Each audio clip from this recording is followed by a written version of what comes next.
Much. So ready to go, right? Yeah, I see here some of my colleagues already. Yeah, that's good. Okay. Okay, just a question. Do as a first, as I understood, 45 minutes is going to be like I will speak, and 15 minutes is going to be like question and answers. Yeah. Yeah, it's And going to be at the end. okay. Do I have an opportunity, for example, to play one game or not? Yes. Yes. Even I was just thinking of. Yeah. So let's get started. Yeah, let's get started because we are already live. Okay. Okay. So, okay. Thank you so much. Okay. Dear all, welcome to English Without Borders. Once again, we are very happy to see all of you. We are very happy to see that so many people are joining from different parts of the world to our regular Thursday webinars. And today, with great pleasure, I'm introducing our speaker, the first ever speaker from Armenia. So welcome to English Without Borders, Dr. Alesa Durgaryan. And today she is going to talk about one of the really interesting topics. So today she's going to talk about teaching games, teaching English through games. And it's a great opportunity for us to learn through the webinars, not only through the teachers, practitioners, but also from professionals who have an extensive teaching experience. And let me introduce Dr. Alesa Durgaryan. Welcome to English Without Borders. Dr. Alesa Durgaryan earned her Ph.D. at Armenian State Pedagogical University. After K.H. Abovyan, she got her MA in the fields of psychology and foreign languages. And currently, she's an ESL teacher at Hrazdan Basic School, number 11, after William Saroyan. She's an ESL trainer at SKYENG, a lecturer at the ELTA University in the Czech Republic. And Dr. Alesa Durgaryan has taken part in many different international conferences and projects as a speaker and EFL, ESL, ESP trainer. And moreover, she's also an author of the many scientific articles in the field of teaching English as a second foreign language and pedagogy. Dr. Alesa Durgaryan is a volunteer in different international projects and companies such as HETT, like HETT, EduArmenia, ELTA University, and many others. She is specialized and working on the problem of teacher training on the virtual platform and preparing a model of teacher training on the virtual platform. So exciting bio, and we are looking forward to your webinar, Dr. Alesa Durgaryan. And with great pleasure, I'm giving the floor to you. Dear audience, please use this chance to ask your questions to our speaker, and we'll be having a Q&A session after her presentation. Please join all those who are watching us on Facebook. You can also put your questions in the comment box. So we'll be forwarding them to our speaker. Thank you so much. Dr. Alice, over to you. Okay. First of all, let me say good afternoon, good morning, maybe good evening. It depends on which part we are in the world. Thank you, first of all, for the invitation to be here. It really, I'm honored to be here and also to share my experience in this field, because I have done so many experiments, different kinds of research work in this field, even a little bit like close to my MA, that is research paper, this topic. That's why today I'm going to give you not only, for example, theoretical part, like what are games or what kind of peculiarities usually get it, and why, first of all, we use games in our during our lessons, but also on the second part, I'm going to share Really, I think maybe very available just games for you, activities that you can use during your language teaching classes. And first of all, let's go to our teaching part and just tell me, is my screen visible for you or not?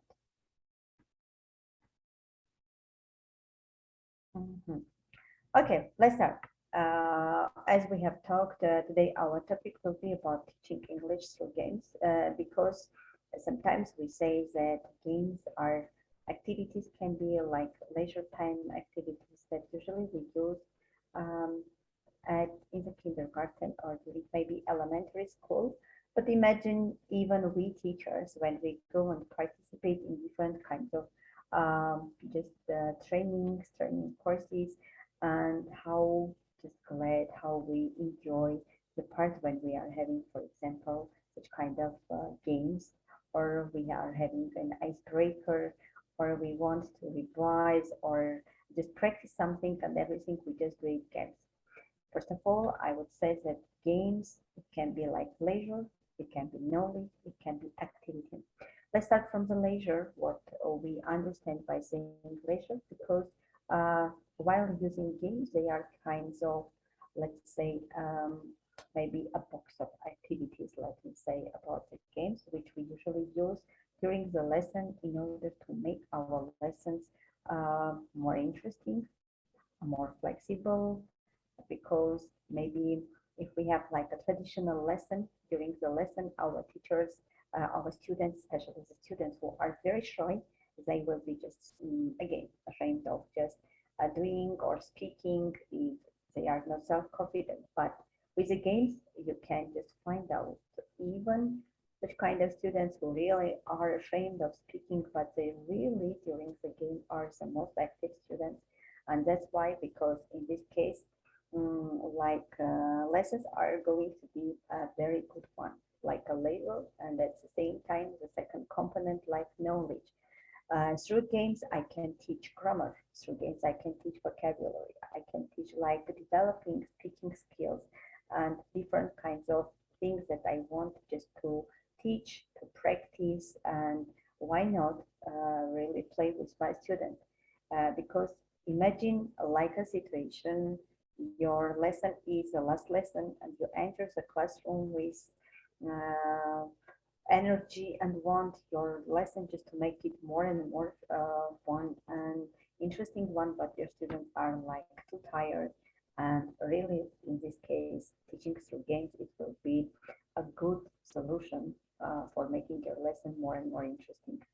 And also, here comes the third component, activity, because it doesn't matter what kind of game you are going, your students are going to be active. They are going to do different kinds of activities, to move, to jump, to run. For example, we have prepositions, and I want to teach my students prepositions. And in this case, I can just ask my students, please stand up. And while showing, for example, please show your hands up, down, right, or left. And they are doing at the same time like physical activities, exercises, and at the same time they are learning the prepositions like up, down, left, right, etc. I can just combine all of them and have just one lesson, and these lessons through games, it will be more effective one. And it can be games in some cases like can cause much use of particular language items. I can use different sites. I can use just one specific field I can choose and teach my students. And also at the same time, not I'm teaching, but at the same time I can use in different stages of my lesson different kinds of games. I can start from a game, for example, where I have to learn them, to teach them new words, new vocabulary. On the second stage, I am going, for example, to practice with my students.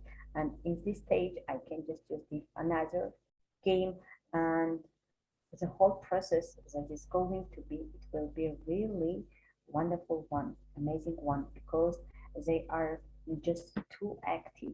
Even the parts, even if I just organize a competition or a contest, in this case also, they just are too excited, for example, to run to the board, to come back, and also in some cases try to win, to be the best, especially when we are having group work games. In this case, every team just tries to be the winner.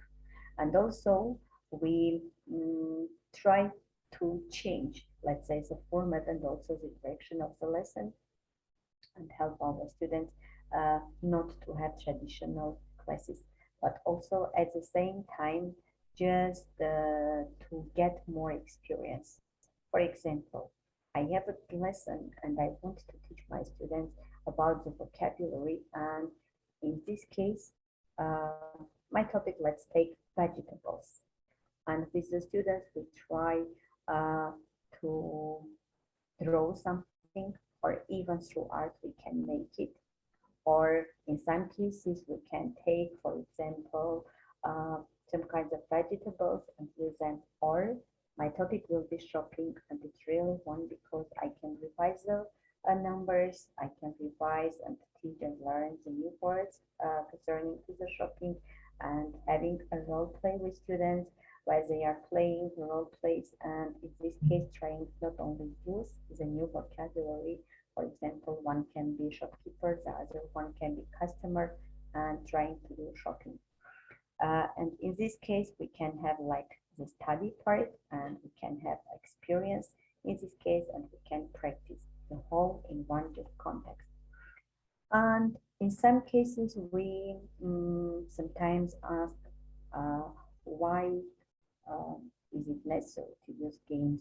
What are the pluses? What are the advantages of using games? The first one is going that in some cases, for example, the teacher can be in the role of facilitator, not a teacher. She can be like a moderator, giving the role to the student, or for example, who is involved, or who has, for example, a good the skills for organizing something, or just being the leader. And also in some cases, we can have different kinds of situations. As I have represented, for example, situation at the shop, where they are doing some kind of shopping, and at the same time just revising the work. And games are especially very good one to solve some kinds of problems. Maybe I will organize a game where my students I will give them more and more opportunities to express themselves.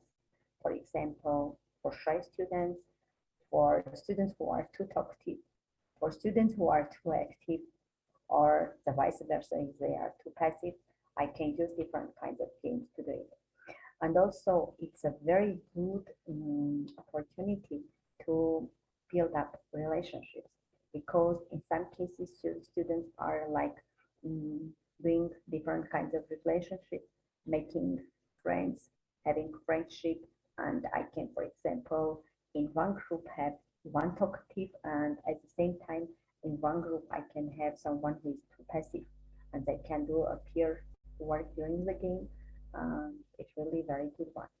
And also, in some cases, should they emotionally like feel the language, or maybe some words, or maybe even the structure of the sentence.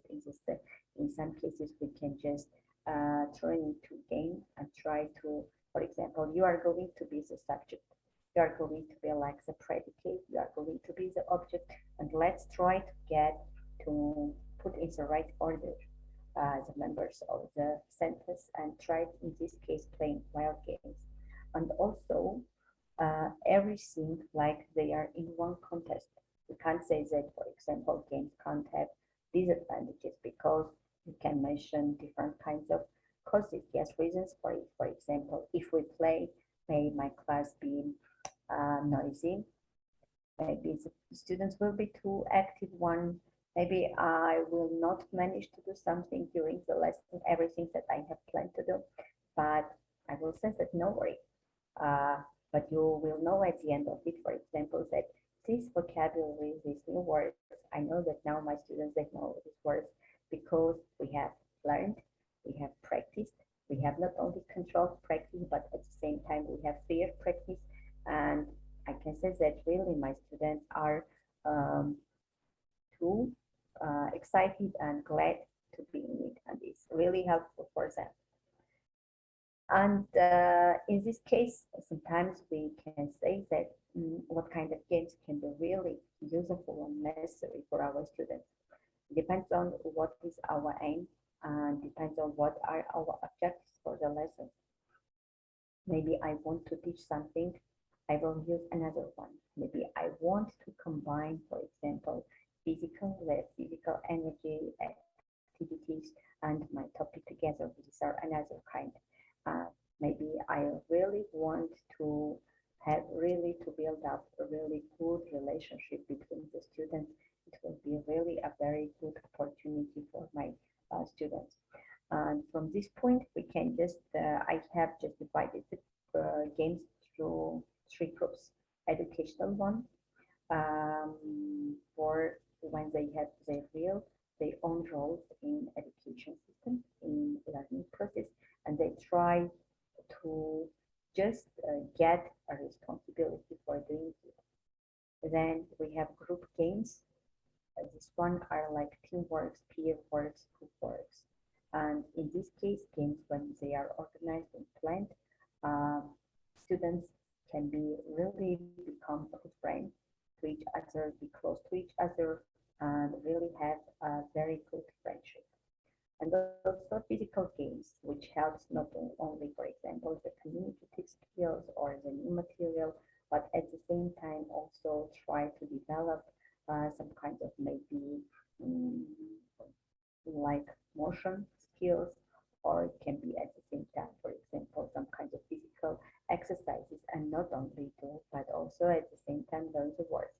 For example, my topic will be, let's say, tennis, playing tennis, like a kind of sport. And according to it, I can just use not only the equipment that usually are necessary for playing, but they will know about the requirements, about the whole process, about everything that you need to know, and all these components you are going to learn in English at the same time. And why not? We are going also, I can offer, let's watch a little part from a tennis court and from a tennis game play, and you are going to be like someone referee, and you are going to just give us information about, and the whole information the student is going just to use it. And we have different kinds of games that can be used in our just during our lesson. And one of them, I want, before going to it, a little bit talk about the skills. We say that we usually use them in different parts of our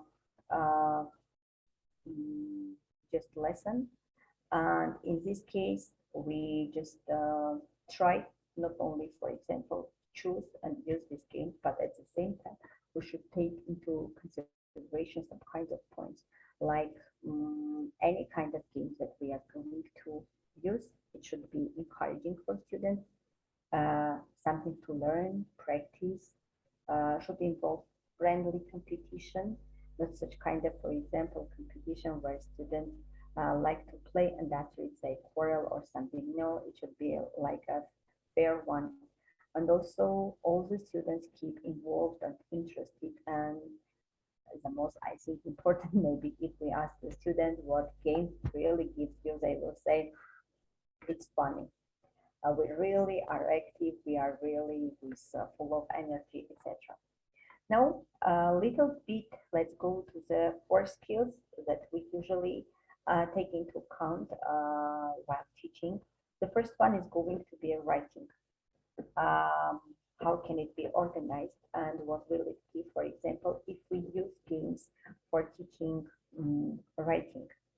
It can, another language can be with conversation. For example, my topic will be like prepositions, and I want to have a role play, maybe a short dialogue it can be, or something, and I will give different roles my students. For example, you are going to be a tourist and you are lost and you are going to ask the direction or the way to the hotel.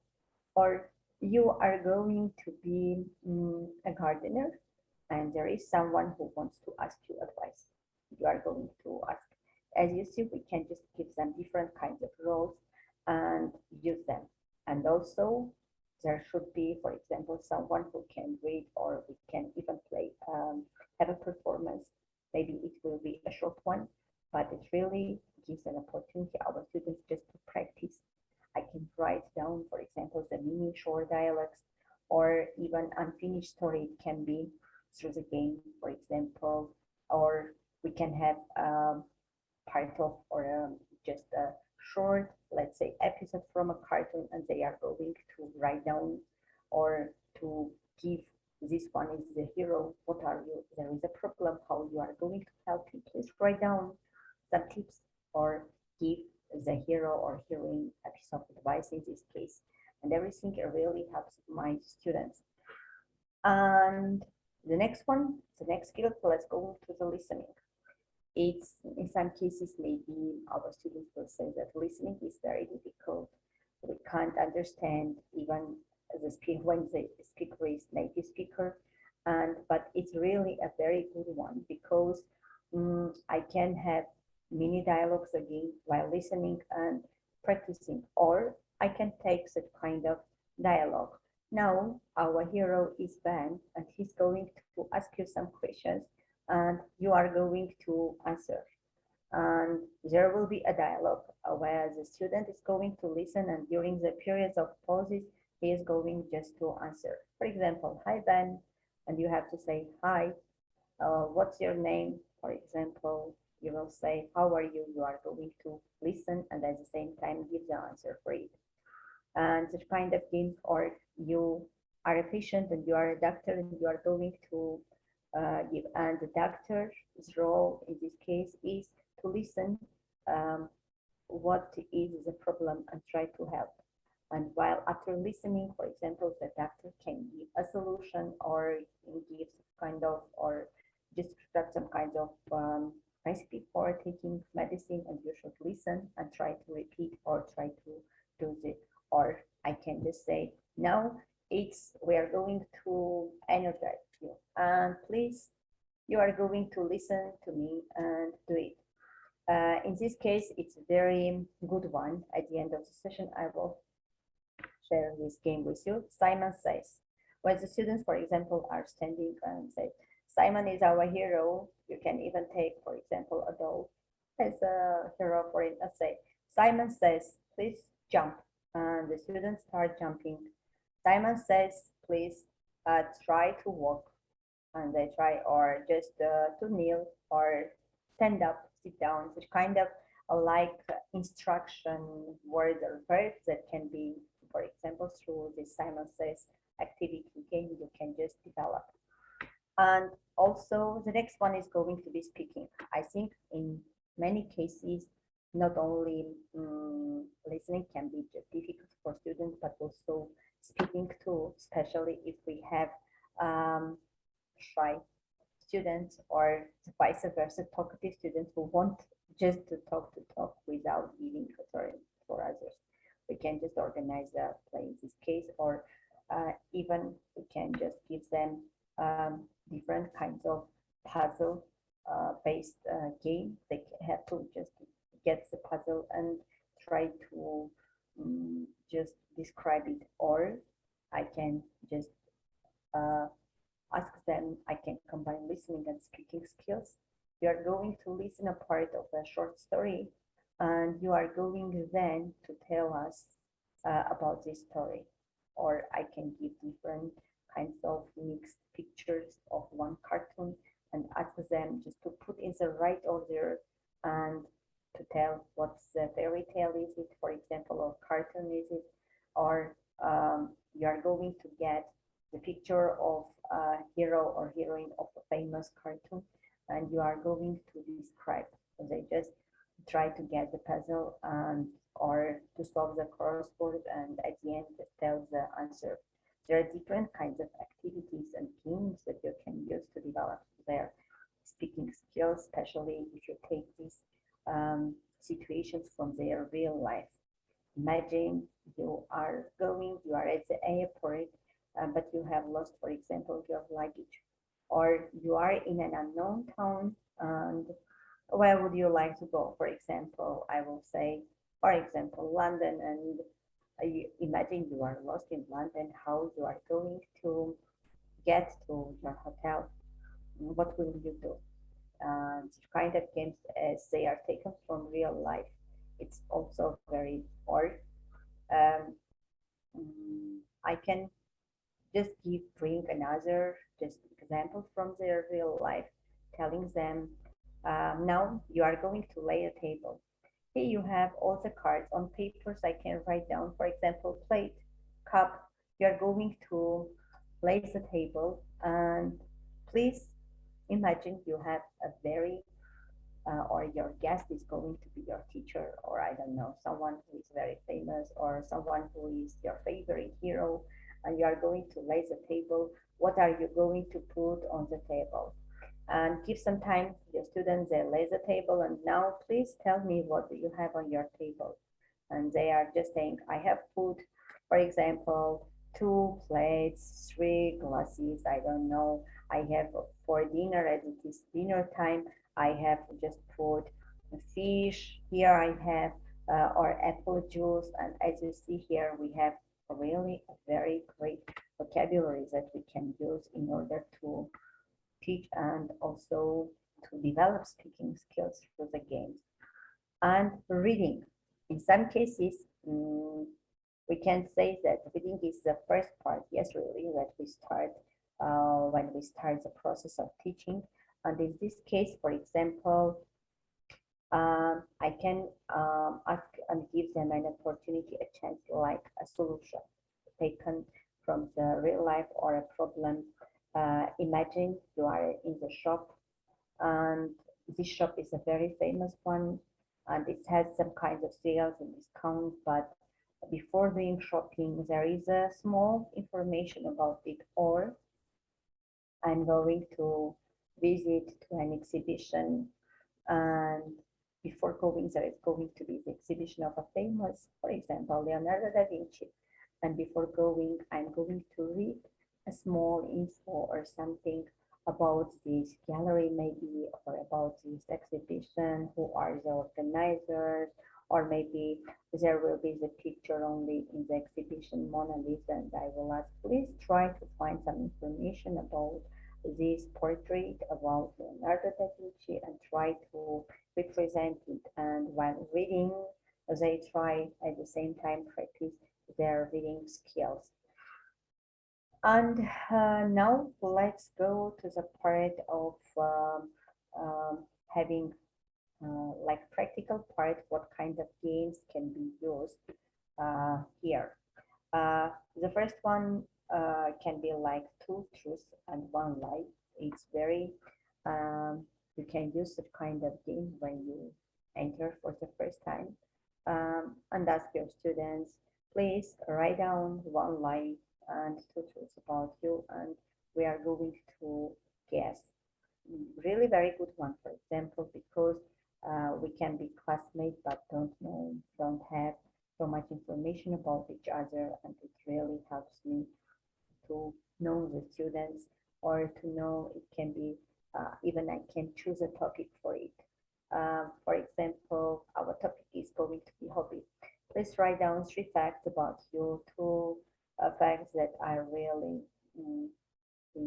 true for you. For example, I like reading. One of my hobbies can be like traveling, and my hobby is collecting spiders, for example. I think a little bit it will help also to know about their hobbies and other activities that they are interested in. This one was the Simon that I was talking about, the listening, the one that Simon says, and in this case you can just ask them, do this one, do this one, this, etc.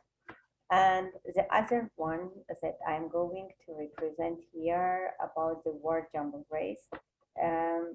This game I have played so many times at school, and really good one. especially when your students are elementary school students or even kindergarten students, and when you don't like focus on writing, but you focus on how to spell these words and also to know the meaning of the word is very good one. As you see in the picture, you can divide your group into small groups and different kinds of you can use. Good evening. You can use different kinds of, for example, words today. This one, you can just divide the sentences and they have to put in the right order. Or if you want to have only vocabulary one, what can you do?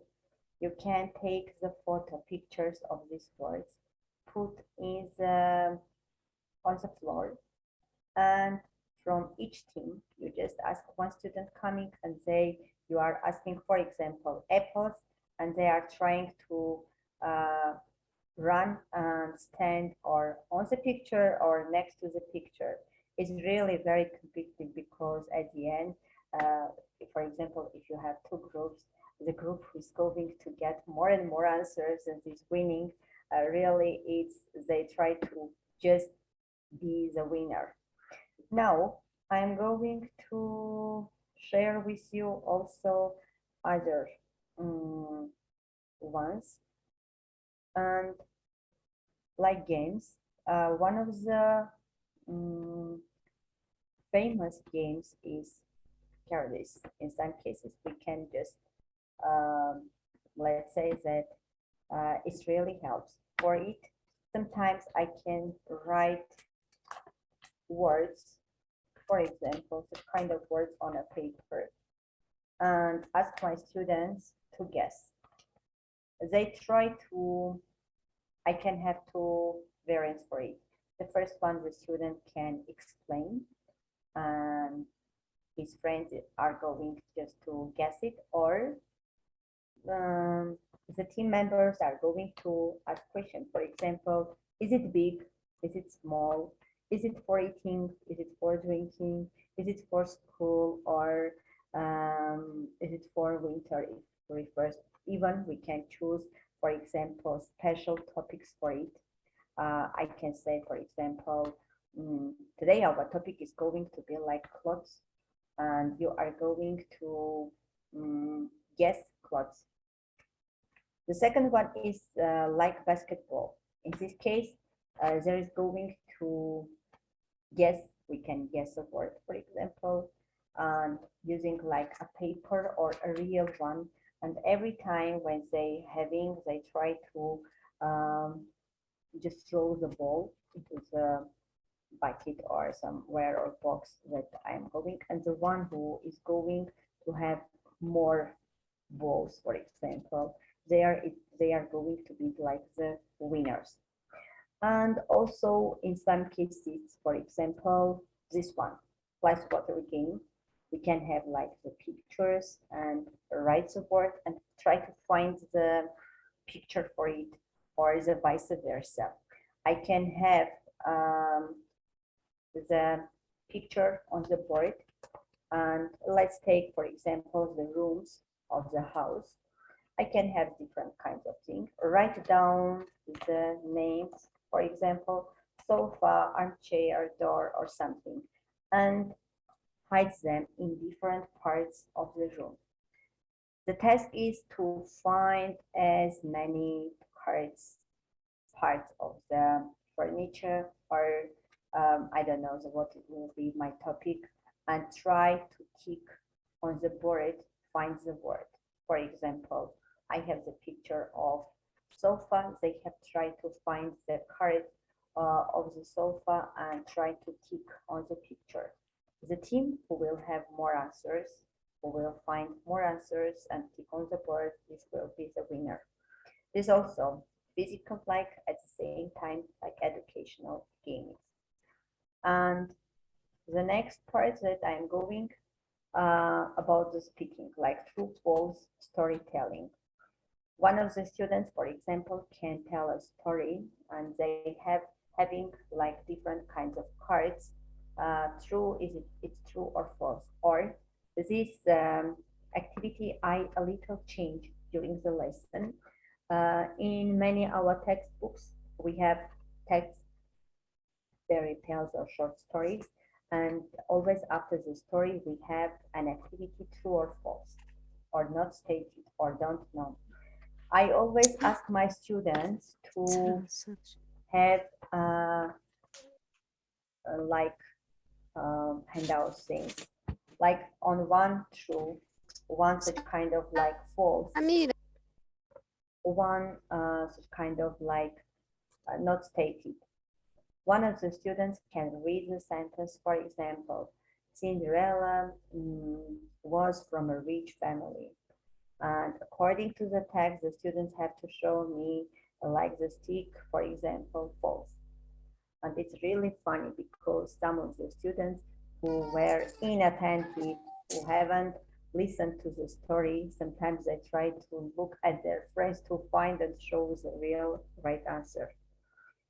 The next one, it really works. And the next activities that I have never. People, one of the students asked some kind of questions and the students show their 5 just fingers. For example, the students say, I have never flown on the plane, by the plane. And the students who haven't done it, haven't flown, just try to have it. And the one who is going to be like all fingers, just he will be just the winner. And one more about the comic strip. It's also, you can just give different kinds of pictures, you can make a story, or in some cases you can describe the image, or we can take, for example, funny images or heroes or heroines from cartoons, from short stories, or even from your country culture like folks, and try to describe them, and they have to guess, or the vice versa. The students can see the picture, but the one who is going to guess, he doesn't see and tries to have it. And the last part that I'm going to share with you some kinds of the activities.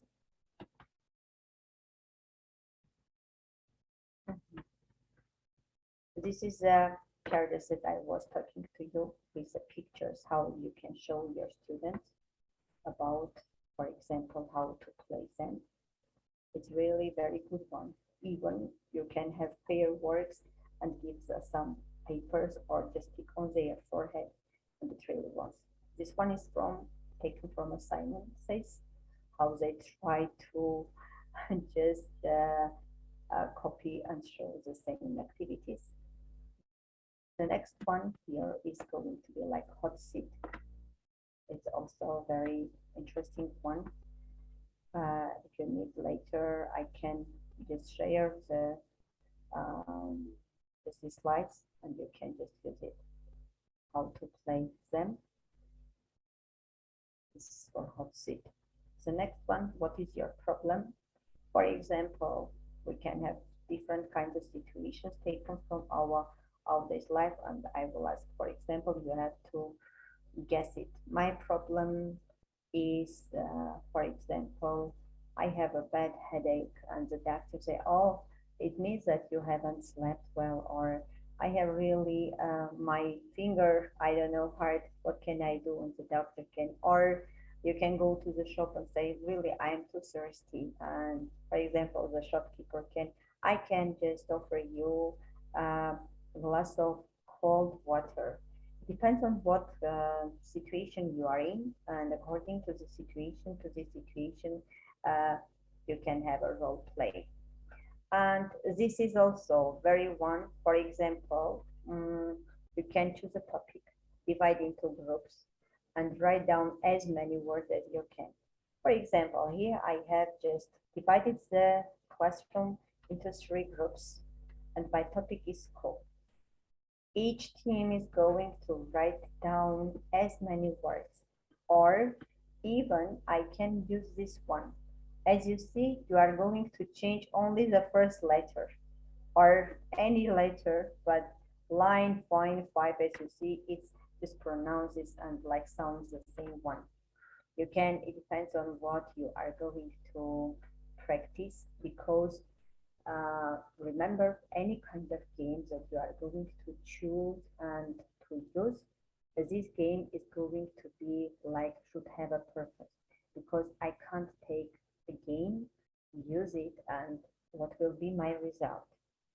I can use, for example, physical activity, just not to use. What is it? It can do, for example, teacher can do it. Physical education teacher always is doing just physical exercises. No, your each of your game, each of the games that you are going to use should have its purpose and objectives and also results, because your purpose and your results should just be appropriate to each other, not just the ones that oh, look here, I have really a good game and I'm going to play with my student. No, you should get the result. What is your purpose of playing this game? And at the end, you should just compare. I have planned, for example, to practice vocabulary on this topic. And then when I have my result, I try to compare them. Is it the same or they are different from each other? They should be just similar to each other's results and your purpose, in order to get that next time I'm going, for example, if it's not appropriate one, I'm going to change the heading like plan B, and or maybe this game, it will be more preferable, for example, when I use it while not teaching, but practicing the vocabulary, or not developing, for example, speaking skills, but maybe it more be preferable for developing reading skills, for playing and training reading skills of my students. Also, you have to just pay attention to it. And also, I think majority of our audience will know about the handgun, how to play. It's a little bit look like shortened version of crossroads when we play or we try to mix or we try to fill in the missing words, in this case also. And this one can be just done by the teacher and also at the same time by the students. And these are the main ones I think that I wanted to share with you. Maybe I hope that they are useful really for you and can be used later during your lessons. Thank you. Thank you so much, Dr. Alesa Durgaryan, for sharing such an insightful presentation full of tips, full of recommendations. Thank you so much. And now we are opening the floor for questions and answers. So please, dear participants, use this chance to put your questions in the chat box. So will be the speaker will be responding to your questions. And we have the first question. What are the criteria when choosing a game? Do you link the game based on your students' level or based on the content of your material? So how do you choose the games? Yeah, the principles and criteria that usually we choose for in the process of choosing a right one. In this case, yes, they are different. First of all, I can't take, for example, practicing game, or I can't take, for example, let's take the ladder or the hot seat, or the one, for example, characters, in order to explain. If I work with elementary students, I can't give them such kind of game that it's not appropriate for them. And in this case, for example, they are the ones that they can do. And also, second criteria that usually you should pay attention to is the purpose. What is your purpose about it? And also, you should take such kind of games that really they encourage students to focus on the use of language than, for example, on the language itself. And also, will students get a chance to learn, practice, or review specific language material, and should keep involved all the students.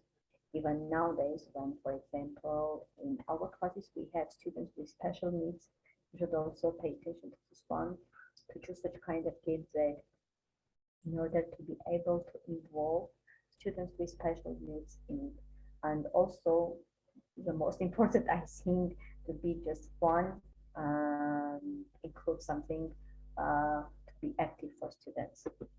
This ones I think you should pay attention to. Thank you so much. We have a number of questions. So Haroyan Siranduk, she's asking a question. What games can we play with noisy students? With noisy students, you can play such kind of games which, for example, if you have a noisy student in your class, you can make him the leader or the one who is going to be responsible for the game, to give like the main role him, and say, for example, you are going to be in the role of leader, and or you are going to be the leader of your group. One of the principles of the game is also, for example, about your behavior, to do everything in time, to do everything correctly, and you are the one who is going to just to look after everything and to follow that nothing, for example, extraordinary can happen during the game. Or if the students are noisy, they are not noisy. They are going to be, let's say, they are too active in this case. And you can use the ability of being active in order to learn something. Now, you are going, for example, the basketball game. You are going to be the one who is going to throw the ball. And be attentive because your 50% of, for example, the being winner depends on you, because you have to throw the ball in the right place, or you are going to be the active one, for example, in the game, find the words which are hidden around the classroom. There are different kinds of ways that you can just help your students. Remember, they are not noisy, they are active one, and you should use this skill for it.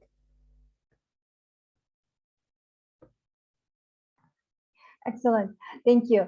Next question comes from, okay, just a moment, let me find this one. Okay, so Armen Kasabian, he's asking, I'd like to know how to make a game accessible for different English level of students. You can just a little bit change it, making it more the one that can use for your student. For example, teaching vocabulary, teaching the fruits and vegetables. In one of the schools, they were, it was last year, in one of Indian schools where I was teaching.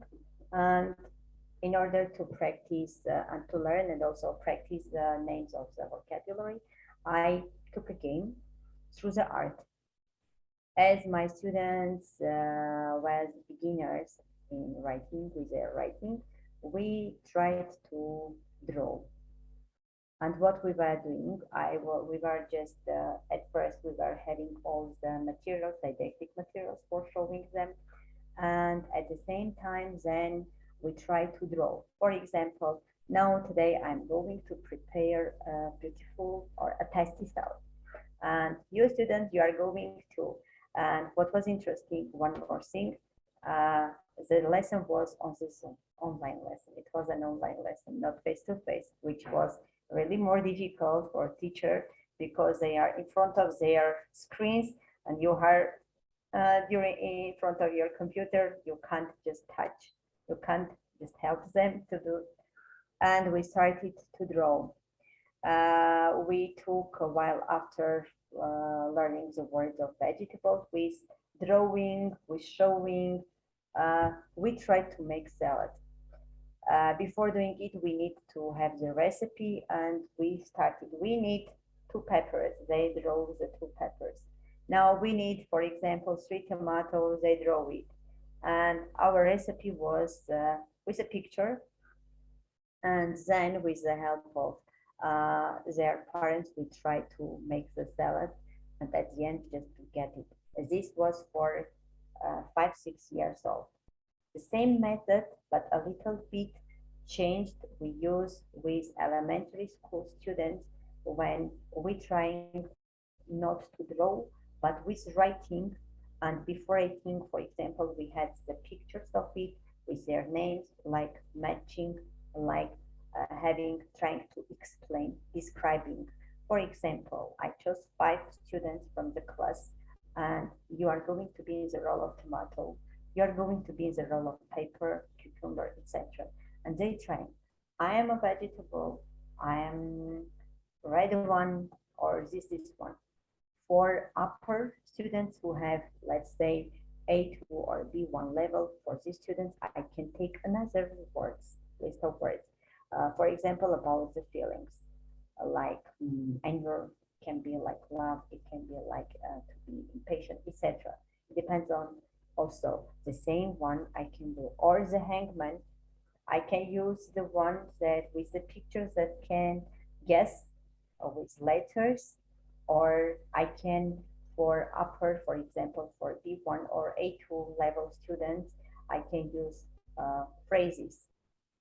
It's a feeling, for example, when you feel, when you fail, for example, on a feeling or emotion, for example, when you get something accidentally, surprisingly, for example, or something. It depends on what level. And according to it, you can just paraphrase your game, change like the process of the game, the steps of the game, and have it. It's just you can do it. It doesn't depend, for example, it's elementary school or I don't know, high school student, even teachers, for teachers. I think majority of you have just attended different kinds of training courses, and during these training courses, when we have games, we are too excited because we are going to draw, we are going to play, we are even the one, for example, when you get acquainted with someone who threw the ball, just having my question is, who is your favorite, for example, singer? And after answering again, ball, just throwing the ball. Depends on it. Yeah, why not? We can paraphrase it. Great, thank you so much. We have next question. What are your don'ts when using the games in the EFL classroom?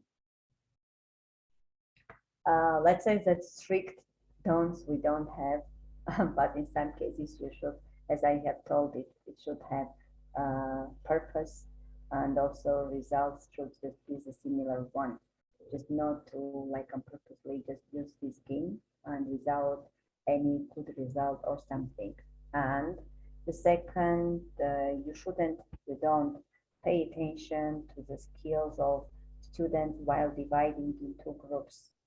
In some cases, you can't say, for example, this student is shame, he is not going to take part in the game. No, you just you shouldn't pay attention to it.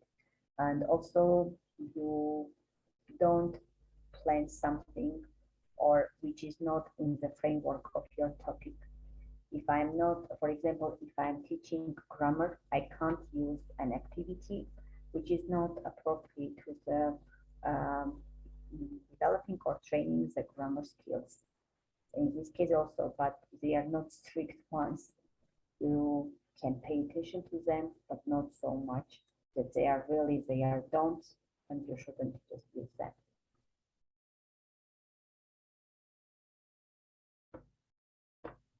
Yes, very, very interesting. Thank you so much. Next question. What kind of obstacles can teachers expect to come across as they approach using games? I think in many cases, you should just have a purpose for it.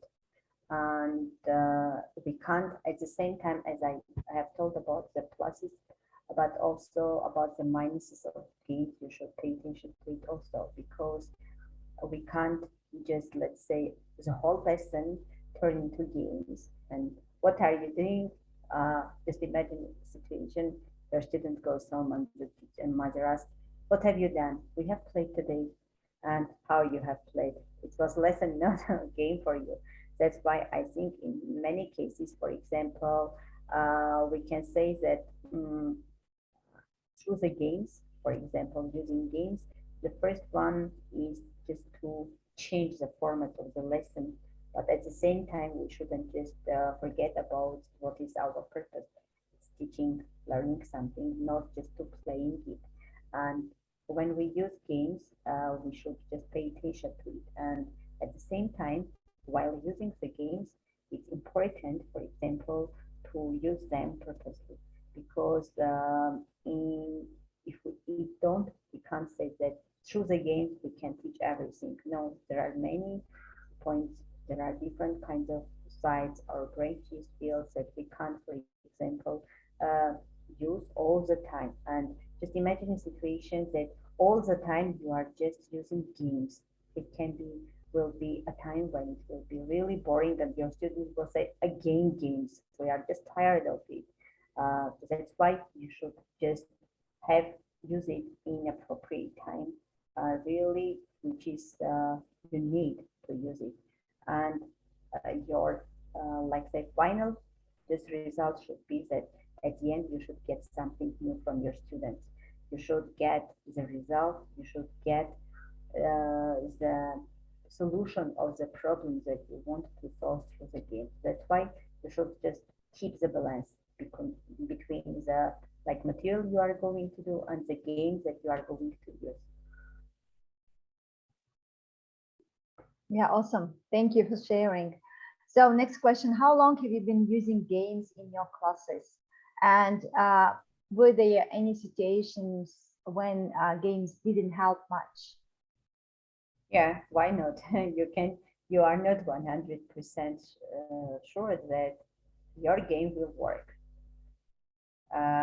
You can choose, you can plan the game, but maybe there will be someone, or maybe this group is not appropriate, for example, for this game, or even you can fail, but it's okay, because next time you will, in this case, when you only just succeed, it means that you can't see the other side of the game, the disadvantages. But if in some cases, if you fail, it means that really you can just know and make your plan B for next time.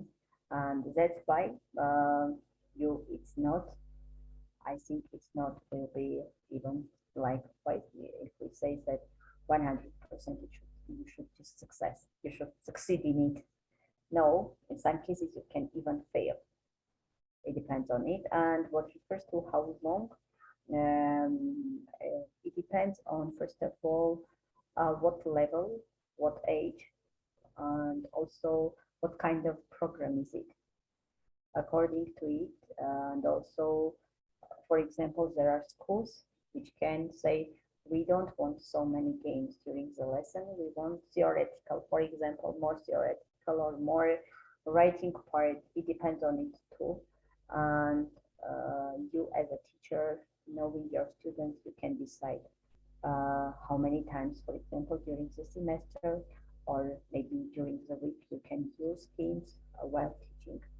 And what refers to how much, I think for a long time, because they are really necessary, especially when you deal with kids, especially when you deal with kids who don't know to write, how to write, who don't know, for example, the letters, who don't know to read.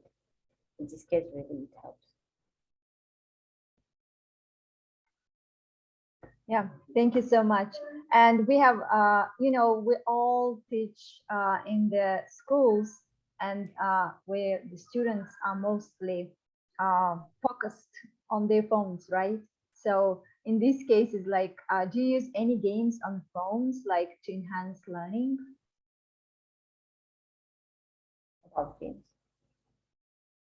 Yeah, like, so many applications there, the students that they use, and you maybe just use some of them, like, some games on the phones to enhance their learning. Yeah, why not? There are different kinds of games that even through apps you can just use it. For example, Kahoot. Let's take Kahoot.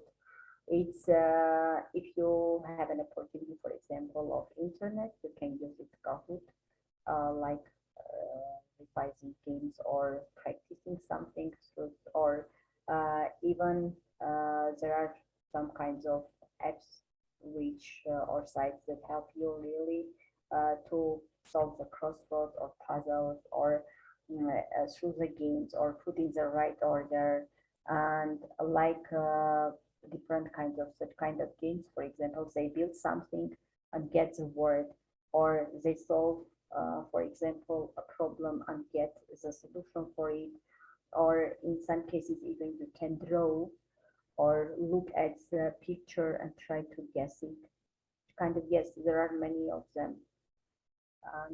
Nowadays, especially when we are having in many cases online classes, you can easily use them. Yeah, thank you so much.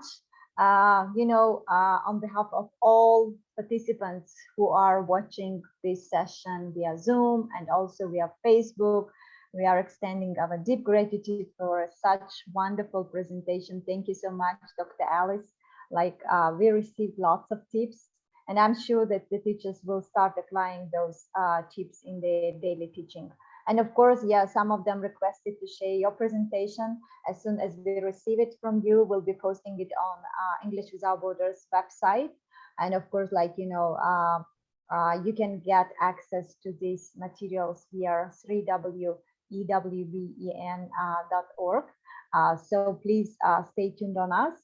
And Dr. Alice, once again, thank you so much for your generosity and for sharing your teaching experience.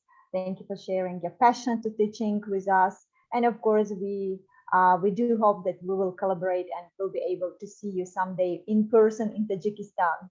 Thank you so much. Thank you also. Really, it was a great opportunity for me. What refers to the Tajikistan platform, I'm for the first time. For Kazakhstan, for Uzbekistan, I have been a lot of times, but for Tajikistan, yes. I'm looking forward to sharing another topic next time, and I hope that all the tips, all the games I have shared here will be really useful, and one day maybe we will see some kinds of feedback from the teachers that, for example, we have used this game and really it has worked, or vice versa. We have felt because we have such kind of, for example, barrier for this game, or etc. Thank you one more time. Yeah, thank you so much. And we'll be looking forward to your next webinar. Dear all, thank you so much for attending this webinar. Please stay tuned on English Without Borders Network, and wishing all of you to have a productive day, evening.